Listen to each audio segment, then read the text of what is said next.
Bothi Park, NEET and G Academy. Your dream, our mission. Hi everybody, welcome to போதி park NEET academy Tiruvannamalai. நான் உங்கள் biology sir Jayakumar. இன்னைக்கு என்ன பார்க்க போறோம் அப்படின்னு பார்த்தீங்கன்னா, பிளான்ட் கிங்டம் அப்படின்ற ஒரு மிக அதிகமாக வெயிட்டேஜ் இருக்கக்கூடிய ஒரு சாப்டர்ஸ்லேருந்து டாப் 10 கொஷின்ஸ் நம்ம இன்னைக்கு டிஸ்கஸ் பண்ண போகிறோம். ஸோ அதுக்கு முன்னாடி நீங்கள் ஃபஸ்ட் டைம் போதி பார்க் யூடியூப் சேனலுக்கு வரீங்க அப்படின்னா மறக்காமல் சப்ஸ்கிரைப் பண்ணிக்கங்க. ஸோ அது மட்டும் இல்லாமல் நம்மளுடைய போதி பார்க் நீட் அகாடமியுடைய ஆப்பை நீங்கள் டவுன்லோட் பண்ணி வச்சுங்க. ஏன் அப்படின்னா இந்த மாதிரி நீட் ரிலேட்டடான உங்களுக்கு நிறைய கொஷின்ஸ் ப்ராக்டிஸ்க்கு அதில் கிடைக்கும். Full syllabus, part test, unit test, அந்த மாதிரி நிறைய உங்களுக்கு சிலபஸ் வைஸ், சாப்டர் வைஸ் உங்களுக்கு வந்து நிறையவா என்ன கிடைக்கும் பார்த்தீங்கன்னா கொஷின்ஸ் கிடைக்கும். சரிங்களா? ஸோ அது மட்டும் இல்லாமல் டெய்லி நம்ம லைவ் செஷன்ஸ் இருக்கும், ரெக்கார்டட் வீடியோஸ் அந்த ஆப்பில் இருக்கும். ஸோ மார்க் டெஸ்ட் சீரியஸ் இருக்கும், ஸ்டடி மெட்டீரியல்ஸும் அதில் ப்ரொவைட் பண்ணியிருக்கோம். So instant live doubt supports இருக்குது. ப்ளஸ் இது மாதிரி அப்டேட்டட் நியூஸ் உங்களுக்கு வேணும் அப்படின்னா கண்டிப்பாக நீங்கள் போதி பார்க் ஆப்பை கூகுள் ப்ளே ஸ்டோர்லேருந்து டவுன்லோட் பண்ணி வச்சுங்க. ஸோ இன்னைக்கு நம்ம என்ன சாப்டர்ஸ்லேருந்து முக்கியமான 10 கொஷின்ஸ் டிஸ்கஸ் பண்ணுறோம் அப்படின்னு பார்த்தீங்கன்னா, பிளான் கிங்டத்துலேருந்து ஒரு நம்ம அந்த பயோடோஸ் அப்படின்னு சொல்லக்கூடிய 1000 MCQல 61லேருந்து 70th கொஸ்டின்ஸ் நீங்க பார்க்க போறோம். சரிங்களா? ஸோ நீங்க மிக முக்கியமா என்னென்ன மாதிரியான கான்செப்ட்ஸ்ல நம்ம டிஸ்கஸ் பண்ண போறோம் அப்படின்னு பாத்தீங்கன்னா, ஸோ பிளான் கிங்டத்துல ஃபர்ஸ்ட் இன்ட்ரோடக்டரி பார்ட்ல கிளாசிபிகேஷன் பத்தி கொடுத்துருப்பாங்க இல்லையா, அதை பத்தின இன்ஃபர்மேஷன்ஸும், அதுக்கு அடுத்தது வந்து ஆல்கேல இருந்து சில கொஸ்டின்ஸ் நம்ம டிஸ்கஸ் பண்றோம். ஏன்னா நமக்கு தெரியும் இதுல algae, bryophytes, pteridophytes, gymnosperm, angiosperm அப்படின்னு சொல்லி கொடுத்துருப்பாங்க. ஸோ இதுல இனிஷியலாக பார்த்தீங்க அப்படின்னா ஜென்ரல் கிளாசிஃபிகேஷன்ஸ் பற்றி சொல்லியிருப்பாங்க. பயாலஜிக்கல் கிளாசிஃபிகேஷன்ஸில் கொடுத்துருக்கிற இன்ஃபர்மேஷன்ஸை விட அடிஷனலாக சில இன்ஃபர்மேஷன்ஸ் கொடுத்துருப்பாங்க. இதில் தான் பயாலஜிக்கல் கிளாசிஃபிகேஷனோட அட்வான்ஸ்ட் மெத்தடாலஜி சொல்லியிருப்பாங்க. சைட்டோடாக்ஸானமி, ஹீமோடாக்ஸானமி, கேரியோடாக்ஸானமி, நியூமெரிக்கல் டாக்ஸானமி, நிறைய டாக்ஸானமி இதில் கொடுத்துருப்பாங்க. ரைட்? ஸோ அது ரிலேட்டடான கொஸ்டின்ஸ் தான் நீங்கள் பார்க்க போகிறோம். சரிங்களா? So 61st questions, the equal weightage to vegetative and sexual characters was given in. So equal weightage to the vegetative characters. Vegetative characters na is it going to be the morphological characteristics. Okay, so அதனுடைய external features இருக்கு இல்லையா, so அது எப்படி வந்து reproductions பண்றாங்க, that means vegetative propagations எப்படி பண்றாங்க, அந்த மாதிரி விஷயங்களுக்கும் sexual characters. Right? So sexual characters அப்படின்றது என்ன அப்படின்னு பார்த்தீங்கன்னா, exactly that is androecium and gynoecium. So இந்த விஷயங்கள் ரிலேட்டடான இன்ஃபர்மேஷன்ஸ் நம்ம என்ன சொல்றோம், செக்ஷுவல் கேரக்டரிஸ்டிக்ஸ் அப்படின்னு சொல்றோம். ரெண்டுத்துக்குமே ஈக்குவல் வெயிட்டேஜ் கொடுக்குறாங்க. அது என்ன டாக்ஸானமி, என்ன கிளாசிஃபிகேஷன்ஸ் அப்படின்னு கேட்டிருக்காங்க. ரைட்? ஸோ இதுல வந்து ஃபர்ஸ்ட் என்ன கொடுக்குறாங்க, artificial system of classifications. Sir artificial system of classification தான் வந்து என்னது அப்படின்னு பார்த்தீங்கன்னா இயர்லியஸ்ட் கிளாசிஃபிகேஷன்ஸ் அப்படி சொல்லுவாங்க. What is it? Earliest classifications அப்படி சொல்லுவாங்க. ஸோ இதுல என்ன பண்ணிருப்பாங்க அப்படின்னு பார்த்தீங்கன்னா, ஸோ இன்ஃபர்மேஷன்ஸ் வந்து ரெண்டுத்துக்கும் ஈக்குவல் வெயிட்டேஜ் வந்து கொடுத்துருப்பாங்க. So what are that weightage அப்படின்னு பார்த்தீங்க அப்படின்னா, ஸோ வெஜிடேட்டிவ்க்கும் செக்ஷுவல் கேரக்டர்ஸுக்கும் ஈக்குவல் வெயிட்டேஜ் கொடுத்தது எதுன்னு பார்த்தீங்கன்னா ஆர்டிஃபிஷியல் சிஸ்டம் ஆஃப் கிளாசிஃபிகேஷன்ஸ் அப்படி சொல்லுவாங்க. இது கரோலஸ் லின்னேயஸ் கொடுத்ததுமே கூட. ஸோ இதுக்கு ஃபர்ஸ்ட் ஆப்ஷனே கரெக்டா இருக்கு. ஈவன் நம்ம செகண்ட் ஆப்ஷன்லாம் பார்க்கலாம். So natural system of classifications அப்படின்றது இந்த vegetative character, sexual characters equal weightage கொடுத்துருக்க மாட்டாங்க. ஸோ நெக்ஸ்ட் ஒன் வந்து ஃபைலோஜெனடிக் கிளாசிஃபிகேஷன்ஸ் வந்து அட்வான்ஸ் மெத்தடாலஜி.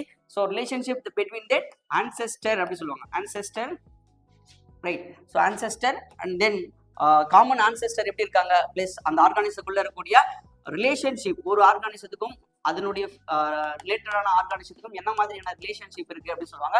இது என்ன சொல்லுவாங்கன்னா constructions of the phylogenetic tree அப்படின்னு ஒரு விஷயமே சொல்லுவாங்க. ஸோ இதுல அந்த வெயிட்டேஜ் கொடுத்துருக்க மாட்டாங்க. ஸோ கிளாடிஸ்டிக் கிளாசிஃபிகேஷன்ஸ் அப்படின்றத மார்ஃபாலஜிக்கலுடைய ஸ்னாப்சிஸ் அப்படி சொல்லுவாங்க. சினப்போ மார்ஃபாலஜிக்கல் அப்படி சொல்லுவாங்க. சினப்போ மார்ஃபாலஜிக்கல் அப்படின்னு மீன்ஸ் சினப்போமார்பாலஜிக்கல் அப்படின்றது என்ன அப்படின்னா, இது ஒரு கிளாசிஃபிகேஷன்ஸ்ல ஒரு இன்ஃபர்மேஷன்ஸ். ரைட்? ரெண்டு ஆர்கானிசத்துக்குள்ள இருக்கக்கூடிய இல்ல ஒரு ஆர்கானிசத்துல அடுத்த ஸ்பீஷிஸ்ல இருக்கக்கூடிய சிமிலாரிட்டிஸ் பத்தி சொல்றது. ஸோ இதுவும் வராது. சரிங்களா? So next 62nd question. Right? So select the correct statement about the natural system of classification. Right? So natural system of classifications கொஞ்சம் அட்வான்ஸுக்குமே கூட சொல்லலாம். சரியா? ஸோ ஃபர்ஸ்ட் வந்து ஆர்டிஃபிஷியல் சிஸ்டம், அதுல டிராபேக் இருக்கு. ஸோ அதுக்கு அடுத்த கிளாசிஃபிகேஷன் அப்படின்னு பார்த்தீங்கன்னா நேச்சுரல் சிஸ்டம் ஆஃப் கிளாசிஃபிகேஷன் தான் செகண்ட் வந்தது. ஓகே? ஸோ கன்ஃபியூஸ் ஆகக்கூடாது. ஃபர்ஸ்ட் நேச்சுரல் வந்து அப்புறம் ஆர்டிஃபிஷியல் வந்து அப்படி கிடையாது. ஃபர்ஸ்ட் என்ன பண்ணிட்டு இருந்தாங்க, ஆர்டிஃபிஷியல் சிஸ்டம் ஆஃப் கிளாசிஃபிகேஷன் பண்ணாங்க. அதுக்கு அடுத்து என்ன வந்தது, நேச்சுரல் சிஸ்டம் ஆஃப் கிளாசிஃபிகேஷன் வந்தது. So consider 1 or 2 superficial characters of classification of organism. Superficial கேரக்டர்ஸ்னா மார்ஃபாலஜி. ஸோ மார்ஃபாலஜிக்கல் கேரக்டர்ஸ்ல 1 இல்ல 2 கேரக்டர்ஸ் வச்சு பண்றதுக்கு பேர் வந்து ஆர்டிஃபிஷியல் கிளாசிஃபிகேஷன். அப்போ ஃபர்ஸ்ட் ஆப்ஷன் வராது. So next organisms are classified on the basis of natural affinities. So what is the classification? Natural classification. இங்க என்ன சொல்லிடுறாங்க, நேச்சுரல் அஃபினிட்டிஸ். ஒரு உயிரினங்களுக்கு இடையிலே அவற்றிற்குள்ள இருக்கக்கூடிய ஒற்றுமைகள்னா நேச்சுரல் அஃபினிட்டிஸ் அப்படின்னா இயல்பாவே இருக்கக்கூடிய ஒற்றுமைகள் அப்படி சொல்லுவாங்க. ஸோ இதுதான் நம்ம என்ன சொல்றோம், நேச்சுரல் சிஸ்டம் ஆஃப் கிளாசிஃபிகேஷன்ஸ் அப்படின்னு சொல்றோம். So Linnaeus classified the plants on the basis of androecium characteristics. இது என்னது, ஆர்டிஃபிஷியல் கிளாசிஃபிகேஷன்ஸ். இது வராது. So consider the fossil records இந்த கிளாசிஃபிகேஷன் ஆஃப் ஆர்கானிசம், அதுவும் வராது. ஓகேவா? ஸோ அப்போ 62க்கு வந்து second option is correct. So next 63rd question. So the information supported mode of pairing of chromosomes during the meiosis is used to understand the relationship between the species. Right? So meiosis அப்போ what is it? Meiosis அப்போ என்ன விஷயம் நடக்கும்? So இதை நம்ம என்ன சொல்லுவோம்? Reduction divisions அப்படி சொல்லுவோம். What is it? Reduction division. அது என்ன சார் ரிடக்ஷன் டிவிஷன் அப்படின்னா?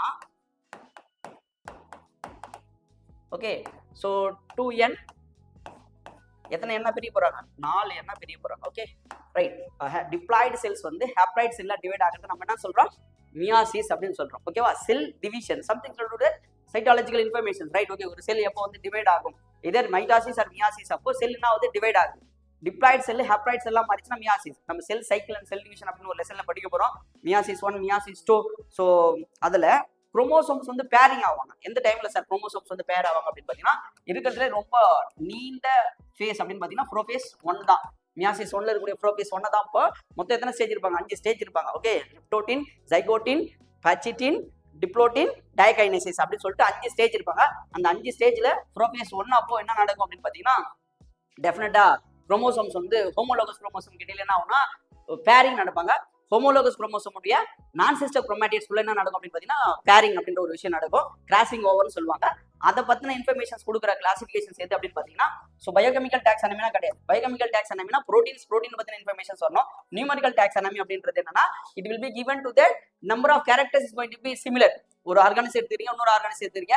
ஸோ அப்போ அதுல இருக்கக்கூடிய நம்பர் ஆஃப் கேரக்டர்ஸ், எத்தனை கேரக்டர்ஸ் வந்து சிமிலரா இருக்காங்க அதை பத்தி சொன்னீங்கன்னா அதுக்கு பேர் என்னது? Numerical taxonomy. ஸோ அதுவும் வராது. ஸோ சைட்டோ டாக்ஸானமி, செல் டிவைட் ஆகுது, ஹோமோலோகஸ்ல இருக்கக்கூடிய குரோமோசோம்ஸ் வந்து பேர் ஆகுது. அப்போ கண்டிப்பா சைட்டோ டாக்ஸானமி அப்படின்னா சைட்டோன்னு அர்த்தம் செல் அப்படின்னு அர்த்தம். செல்லை பத்தி படிக்கிற படிப்பு பேர் என்னது? சைட்டாலஜி அப்படி சொல்லுவோம். ஓகேங்களா? ரைட். ஸோ அப்போ 63rd கொஸ்டினுக்கு தேர்ட் ஆப்ஷன் ஹீமோ டாக்ஸானமி அப்படின்னா, is it going to be that chemical constituents of that organism. Either it may be proteins அந்த மாதிரியான இன்ஃபர்மேஷன்ஸ் வச்சு சொன்னோம் அப்படின்னு பார்த்தீங்கன்னா அது ஹீமோடாக்ஸானமி அப்படின்னு சொல்லுவாங்க. சரியா? ஸோ இங்கேயும் புரோட்டீன் தான், பட் இதுக்குள்ள இருக்கக்கூடிய கார்போஹைட்ரேட்ஸ் அந்த மாதிரியான இன்ஃபர்மேஷன்ஸ் எல்லாம் சொல்லிச்சுன்னா அது பேர் ஹீமோடாக்ஸானமி சொல்லுவாங்க. It's going to be that wrong one. Is right. Okay, so அப்போ குரோமோசோம்ஸ் பேர் ஆகிறது மியாசிஸ் அப்ப எந்த டாக்ஸானமில சொல்றாங்க அப்படின்னா cytotaxonomy. Okay, next 64th question. So algae, what is it? Algae. Right. Is it தேலோஃபைட்டான்னு சொல்லுவாங்க. இவங்க என்ன பண்ண மாட்டாங்க? ஃப்ளவர் பண்ண மாட்டாங்க. they are not undergo fertilization means அந்த சீட் ப்ரொடக்ஷன் பண்ற மாதிரி pollen grains, ஃப்ளவர், ஆன்டிஷியம், கைனிஷியம் அந்த மாதிரி ஸ்ட்ரக்சர்ஸ் எதுவுமே இருக்காது. வாஸ்குலர் பண்டில்ஸ் இருக்காது. சைலம், ஃப்ளோயம் அந்த மாதிரி எந்த விதமான வேரியேஷன்ஸ் கிடையாது. ரூட் கிடையாது, லீஃப் கிடையாது, ஸ்டெம் கிடையாது. இது லோ லெவல் ஆஃப் ஆர்கானைசேஷன்ஸ் அப்படி சொல்லுவாங்க. ஆல்கே பத்தி படிக்கிறது நான் ஆல்ரெடி இன்ஃபர்மேஷன் கொடுத்துருக்கேன். ஆல்கே பத்தி படிக்கிறது என்னது? ஃபைக்காலஜி அப்படி சொல்லுவாங்க. What is it? Phycology. Right. எங்கெல்லாம் இருக்குன்னு கேட்குறாங்க. In aquatic habitats. எஸ், நீர்நிலைகள்ல காணப்படலாம். On moist stone, soil and wood, ஈரமா இருக்கக்கூடிய பாறைகள், மண், கட்டை கண்டிப்பா இருப்பாங்க. So in association with fungi and animals, fungi கூட அசோசியேஷன் பண்ணாங்கன்னா அதுக்கு பேர் என்ன சொல்றோம்? லீச்சன் அப்படி சொல்றோம். ஓகே, ஸோ ஸ்லாத் பியர் அப்படி சொல்லுவாங்க. ஸ்லாத் பியர், இந்த கரடி மேல என்ன இருக்கும் அப்படின்னு பாத்தீங்கன்னா அதிகமான ஆல்கே வந்து குரோ ஆகும். they will found on that animals also. Yes, good. So அப்போ algae occurs in every places of that first, second, third. Okay, it's going to be the given fourth option. So next is 65th questions. 65. So select the odd one with respect to that algae. WRT அப்படின்னா with respect to னு அர்த்தம். ஆல்கேவை பொறுத்து odd one பொருந்தாதது கேக்குறாங்க. Is it right? Yes. Thalloid body. Sir அது எதுக்குள்ளே வரும் அப்படின்னு பாத்தீங்கன்னா ஆல்கேன்றது தேலோஃபைட்டா உள்ளே வருவாங்க. What is it? தேலோஃபைட்டா. Okay. Lack vascular tissues. Yes sir. கண்டிப்பா அவங்ககிட்ட என்ன இருக்காது? xylem and phloem அப்படின்னு சொல்லக்கூடிய ஸ்ட்ரக்சர் இருக்காது. Yes. Next aquatic habitat. கண்டிப்பா இப்பதான் சொன்னோம் ஆல்கேன்றது அக்வாட்டிக் ஹேபிடேட்ஸ்ல இருப்பாங்க அப்படி சொன்னோம். Right. So formation of embryo. Is it right? Is it going to be the multi cellular things. Higher animals, higher பிளான்ட்ஸ்ல நடக்குது. ஜைகோட் உருவானதுக்கு அப்புறமா என்ன உருவாகும் பாத்தீங்க அப்படின்னா எம்பிரியோ உருவாகணும். சோ இங்க வந்து எம்பிரியோ உருவாகுமா அப்படின்னு பாத்தீங்கன்னா எம்பிரியோ உருவாகாது. Is it going to be the இதான் பொருந்தாதது. Next 66 question. கெல்ப்ஸ். கெல்ப்ஸ்னா என்னன்னு கேக்குறாங்க. ஸோ கெல்ப்ஸ்ன்றது ஒரு மிகப்பெரிய நீளமா வளரக்கூடிய algae. Right. Okay, professionally branched green algae கிடையாது. கிரீன் ஆல்கே கிடையாது. அது யாரு? ப்ரௌன் ஆல்கே, ஃபியோஃபைசேல வருவாங்க. Red algae which form the massive plant bodies. இங்க பாருங்க, இந்த மேசிவ் பிளான்ட் பாடிஸ் வந்து கன்ஃபியூஸ் பண்ணிக்காதீங்க. இது வந்து நல்லா மேசிவ் பிளான்ஸ் பாடியா மாறுவாங்க, பிரான்ச்டா இருப்பாங்க. பட் என்ன ஆல்கே இது? Brown algae, right? Professionally branched brown which may be reach height of 100 meter. So இது வந்து ஒரு சீன் வச்சுக்கோங்க, மெரைன் வச்சுக்கோங்க. ஸோ அந்த மெரைன்ல இந்த இடத்துல இருந்து இந்த இடத்து வரைக்கும் இமேஜின் 100 மீட்டர்னு வச்சுங்க. இந்த 100 மீட்டர்ஸ் வரைக்கும் இந்த ஆல்கே வந்து இருப்பாங்க. அதுக்கு பேர் தானே அது ஹெல்ப்ஸ் அப்படி சொல்லுவோம். What is it? ஹெல்ப்ஸ். மிக நீளமான உயரமான ஆழத்து வரைக்கும் போகும். சரி, ஆழத்துல இருந்து நீளமா போங்க. 100 மீட்டர்ஸ், ஆல்மோஸ்ட் 300 ஃபீட்ஸ் வரைக்கும் உள்ள இருப்பாங்க. ஸோ அப்போ ஹெல்ப்ஸ்ன்றவங்க professionally branched brown which may be reach the height of 100 meters அப்படின்றது correct. So colonial marine red algae வராது. Okay, next 67. So all isogamy, anisogamy, oogamy and are found in that which of the following algae?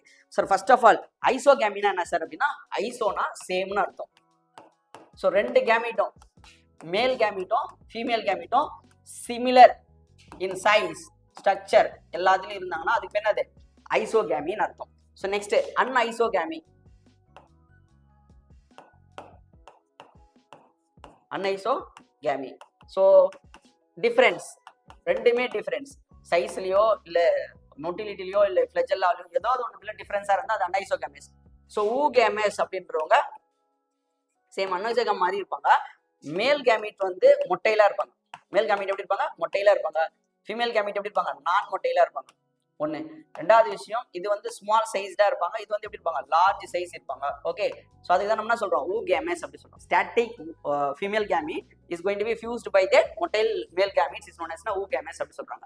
Right. So இப்போ என்ன கேட்குறாங்க அப்படின்னு பார்த்தீங்கன்னா, மூணுமே இருக்கணும் சொல்றாங்க. ஐசோகேமஸ் இருக்கணும், அன்ஐசோகேமஸ் இருக்கணும், ஊகேமஸ், மூணு விதமான கேமிட் ஃபியூஷன்ஸும் இருக்கணும் அப்படின்றது எந்த ஆர்கானிசம் கேட்குறாங்க. So chlamydomonas is coming under the green algae. Okay, chlorophyceae, yes, இதுல மூணுமே வரும். ஸோ வால்பாக்ஸும் ஃபியூகோஸுமே கூட கிரீன் ஆல்கேல வருவாங்க. But they are belongs to that isogamous. Isogamous 4,500 எது மட்டும் தான் வரும்? ஊகேமஸ் மட்டும் தான் வரும். ஸோ இதுல எக்ஸாம்பிள் ரொம்ப ரொம்ப முக்கியம். என்ன ஆர்கானிசம், என்ன விதமான கேமிட் ஃபியூஷன் நடக்குது அப்படின்றத நம்ம ஞாபகம் வச்சுக்கணும். ஸோ 67க்கு வந்து first option is going to be correct. So next, in which of the following sexual reproduction of oogamous type where non-motile female gamete is fertilized by the motile male gametes அப்படி சொல்லியிருப்பாங்க. இதுக்கு எக்ஸாம்பிளுமே கொடுத்துருப்பாங்க. Book லைன்ல என்ன பண்ணிருப்பாங்க? Example கொடுத்துருப்பாங்க. So அதுக்கு example யார் அப்படின்னு பார்த்தீங்கன்னா வால்பாக்ஸும் ஃபியூகஸ் தான். வால்பாக்ஸும் ஃபியூகஸ் இவங்க ரெண்டு பேர்லயும் எப்படி இருப்பாங்க? மேல் கேமிட் வந்து மொட்டைலா இருப்பாங்க. What is it? Male gamete motile கேமிட்ஸ்னா அர்த்தம் அதுல என்ன இருக்கும்? ஃபிளஜெல்லா அப்படி இருப்பாங்க. What is it? Flagella is going to be the locomotive structures. So and then what is the structure of the female gametes is going to be the large non-motile இருப்பாங்க. Right. இந்த கேமிட்டுக்குள்ள இந்த flagella வச்சிருக்கக்கூடிய மேல் gamete வந்து fusion ஆச்சுன்னா அதுக்கு என்ன சொல்றாங்க? ஊகேமஸ் சொல்றாங்க. அந்த ஊகேமஸ்லயும் இந்த ப்ராப்பர்ட்டிஸோட இருக்கும். What is it? ஒருத்தவங்க ஸ்டாட்டிக், இன்னொருத்தவங்க மூவ்மெண்ட்ஸ். ஆன் கேமிட் வந்து நகரும், ஃபீமேல் கேமிட் வந்து நகராம இருக்கும். ஸோ அதுக்கு எக்ஸாம்பிள் என்ன கொடுத்துருப்பாங்கன்னா வால்பாக்ஸ் அண்ட் ஃபியூகஸ் கொடுத்துருப்பாங்க. ஸ்பைரோகேராவிலையும் காராவிலையும் என்ன பண்ணுவாங்கன்னா ஐசோகேமஸ் அப்படின்னு வருவாங்க. ஓகே, ஸோ அப்போ இது வரமாட்டாங்க. யுடோரினாவிலும் அன்ஐசோகேமஸ், யுலோத்ரிக்ஸ்ல வந்து ஐசோகேமஸ். இவங்க ரெண்டு பேருமே is it going to be coming under தி 4,5 பாலிசிஃபோனியாவிலையும் ஊகேமஸ் தான். பட் இந்த டைப்ஸ் ஆஃப் கேமெட்ஸ் கிடையாது. தட் மீன்ஸ் மேல் நகர மாதிரி ஃபீமேல் நகராத மாதிரி இருக்க மாட்டாங்க. இஸ் டிஃபரெண்ட் டைப்ஸ் ஆஃப் ஊகேமஸ் அப்படி கொடுத்துருப்பாங்க. எஸ்பெஷலி புக் லைன்லேயே கொடுத்துருப்பாங்க. வால்பாக்ஸ் ஃபியூகஸ்ல மட்டும்தான் என்ன நடக்கும் அப்படின்னு பார்த்தீங்கன்னா மொட்டைல் மேல் கேமெட்ஸ், நான் மொட்டைல் ஃபீமேல் கேமெட்ஸ் கூட ஃபியூஷன் நடக்கும். Next 69th question. Right. Pyrenoids. Pyrenoids is it that proteinaceous substance அப்படினு அர்த்தம். what is it? pyrenoids அப்படினா protein அப்படினு அர்த்தம். are storage centers of starch. what is it? starch. book line ல கொடுத்திருப்பாங்க starch found in the chloroplast of bee. என்ன algae இருப்பாங்க அப்படி பார்த்தீங்கன்னா green algae ன்னு அர்த்தம். what is it? green algae. Line படிக்கணும். இமேஜின் பயாலஜி வந்து லைன் பை லைன் படிக்கணும். லைன் பை லைன் படிக்கிறப்போ அந்த சென்டென்ஸ் நம்ம ஞாபகம் வச்சுக்கணும். அடுத்து என்ன வரும் அப்படின்றது. Right.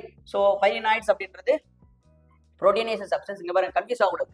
Pyrenoids storage centres of அது புரோட்டீன். பட் எந்த சென்டர்ல இருக்குது? ஸ்டார்ச்சுக்கு பதில் என்ன சொல்லியிருப்பாங்கன்னா pyrenoids are that another types of storage materials instead of or besides that starch இருப்பாங்க. ஸ்டார்ச்சுக்கு பக்கத்துல யார் இருப்பாங்க அப்படின்னா பைரினாய்ட்ஸ் இருப்பாங்கன்னு சொல்லியிருப்பாங்க. ஸோ இதை வச்சு நீங்க என்ன பண்ணக்கூடாது? ஆப்ஷன் கன்ஃபியூஸ் ஆகிக்கூடாது. நிறைய ஸ்டூடெண்ட்ஸ் என்ன பண்ணுவாங்க அப்படின்னு பார்த்தீங்கன்னா இது ப்ரோட்டீன்ஸும் போட்டுருவாங்க. What is it? ப்ரோட்டீன்ஸ் அப்படின்னு போட்டுருவாங்க. இது தவறு. என்ன வரணும்? ஸ்டார்ச்சும் பிளஸ் கிரீன் ஆல்கே வரும். ப்ரோட்டீன் ரெட் ஆல்கே வராது, ஸ்டார்ச் ப்ரௌன் ஆல்கே வராது. ஸோ நீங்க கம்பல்சரி அந்த சென்டென்ஸ் பிளஸ் அதுக்குள்ள இருக்கக்கூடிய எக்ஸாம்பிள்ஸை நீங்க தரவு பண்ணிருந்தீங்க மட்டும்தான் அந்த கொஸ்டின் ஆன்சர் பண்ண முடியும். Next 70th question. So Moses is right. we are entering into that ஆல்கி முடிஞ்சது. அடுத்து எங்க இறங்கி எந்த சாப்டர்ஸ்குள்ள எந்த டாபிக்குள்ள போறோம் அப்படின்னு பாத்தீங்கன்னா பிரியோஃபைட்ஸ்குள்ள போறோம். பிரியோஃபைட்ஸ் அப்படின்றது எல்லாருமே தெரியும். Is right. So root like structures, root like structure, leaf like structure and then stem like structures இருக்கக்கூடிய ஆர்கானிசம் அப்படின்றது தெரியும். ரைட். So mosses are attached to the substratum with help of யார் மூலியமா அட்டாச் ஆயிருப்பாங்க அப்படின்னா ஸோ மோசஸ் பிரியோஃபைட்ஸ்லயும் பிரியோஃபைட்ஸ்ல 2 பேர் இருப்பாங்க. Okay. So ஒன்று வந்து liverworts and then mosses. So liverworts and then mosses, liverworts and then mosses. So liverworts mosses 2 பேர்லயுமே யார் இருப்பாங்க அப்படின்னா ரைசாய்ட்ஸ் அப்படின்னு ஒரு ஸ்ட்ரக்சர் இருப்பாங்க. ஏன் சார் அப்படின்னா இது வந்து not undeveloped one. So root மாதிரியோ இல்லை சாரி ரூட்டோ இல்லை ஸ்டெம்மோ லீஃபோ ட்ரூவானதுலாம் கிடையாது. ரூட் லைக் மாதிரி இருப்பாங்க. ரைசாய்ட்ஸ் அப்படின்றவங்க என்னது root like structure, root like structure. Okay. So root like structures இருக்கு. ஸோ இதில் அட்வான்டேஜஸ் ரூட் வராது. அட்வான்டேஜஸ் ரூட்ஸ்னா என்ன, யாரெல்லாம் ரேடிக்கல்ல இருந்து வந்தாங்களோ அவங்க என்ன சொல்லுவோம் பிரைமரி ரூட்ஸ் சொல்லுவோம். ரேடிக்கல்ல இருந்து மற்ற எந்த இடத்துல இருந்து வந்தாலும் அது என்ன பேர் சொல்லுவோம் அட்வான்டேஜஸ் ரூட்ஸ் சொல்லுவோம். அதர் தென் தட் ரேடிக்கல்ஸ் அப்படி சொல்லுவோம். டேப் ரூட்னா என்ன அர்த்தம், ரேடிக்கல்ல இருந்து வந்த பிரைமரி ரூட்ஸ் வந்து பெர்சிஸ்டன்ட் நிலையா இருக்கும். அதுல லேட்டரல் ரூட்ஸ் வந்து ஃபவுண்ட் ஆயிருக்கும். அந்த மாதிரி ரூட்ஸே இங்க இருக்கவே இருக்காது. ஸோ என்ன சார் இருக்கும் அப்படின்னு பாத்தீங்கன்னா ரைசாய்ட்ஸ் தான் இருப்பாங்க. ரைசாய்ட்ஸ் வந்து யூனிசெல்லாரா மல்டி செல்லாரா கன்ஃபியூஸ் ஆகும். பிரியோஃபைட்ஸ்ல யூனிசெல்லாரும் இருக்காங்க, மல்டி செல்லாரும் இருக்காங்க. பட் இன் மோசஸ் நல்லா ஞாபகம் வச்சுங்க ஸ்டூடெண்ட்ஸ், மோசஸ்ல தான் என்ன மாதிரி டைப்ஸ் இருப்பாங்க மல்டி செல்லுலார் இருப்பாங்க. ஓகே. ஸோ இதுவுமே ரைட். பிரியோஃபைட்ஸ்னு கொடுத்துருந்தாங்கன்னா right both multi cellular and unicellular rhizoids வருவாங்க. ஸோ இங்க மோசஸ்னு கொடுத்ததுனால என்னதான் வருவாங்க மல்டி செல்லார் ரைசைட்ஸ் தான் வருவாங்க. சரியா? Right. So that's all about today session of 10 questions. Right. Once again I am remembering that one. இந்த மாதிரி கொஸ்டின்ஸ் உங்களுக்கு நிறைய வேணும் அப்படின்னு பார்த்தீங்கன்னா கூகுள் பிளே ஸ்டோர்ல இருந்து நம்மளுடைய போதி பார்க் ஆப்பை டவுன்லோட் பண்ணி வச்சுங்க. ஸோ உங்களுக்கு இந்த வீடியோஸ் யூஸ்ஃபுல்லாக இருந்துச்சுன்னா உங்களுடைய ஃப்ரெண்ட்ஸ் அண்ட் ஃபேமிலி மெம்பர்ஸ்க்கு ஷேர் பண்ணுங்க. ரைட். நீட் 2026ல நல்ல மார்க் எடுக்கிறதுக்கு போதி பார்க் நீட் அகாடமி சார்பாக மனமார்ந்த வாழ்த்துக்களை தெரிவித்துக் கொள்கிறோம். We will see tomorrow. Thank you.